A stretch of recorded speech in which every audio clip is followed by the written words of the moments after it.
ప్రతి మనిషి లేచినప్పటి నుండి మళ్ళీ మంచానికి ఎక్కే వరకు కొన్ని వేల మాటలు మాట్లాడుతున్నాడని పరిశోధనలో తెలిసింది.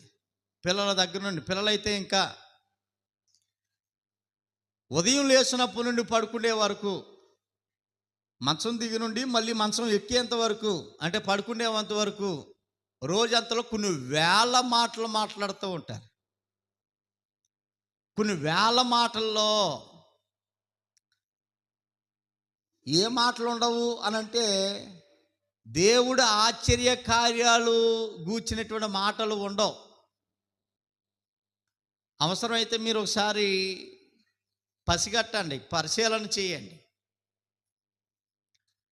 మనం సినిమాల కోసం మాట్లాడుకున్న సందర్భాలు ఉంటాయి, సీరియల్ కోసం మాట్లాడుకోవడానికి, ఇరుగు పొరుగు వారు మాట్లాడుకోవడానికి, కుటుంబ విషయాలు మాట్లాడుకోవడానికి, మనకి అవసరము లేని విషయాలు మాట్లాడుకోవడానికి సమయాన్ని కేటాయిస్తాం, శక్తిని కేటాయిస్తాం, అన్నీ కేటాయిస్తాం.